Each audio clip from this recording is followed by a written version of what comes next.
अगर आप भी चाहते हैं डीके पिक्चर भोजपुरी का गाना सबसे पहले आप तक पहुंचे तो लाल बटन दबाकर चैनल को सब्सक्राइब करें और हाँ बेल आइकन को दबाना ना भूलें।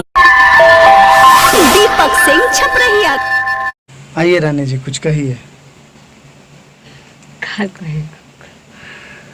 बोल दीजिए आप।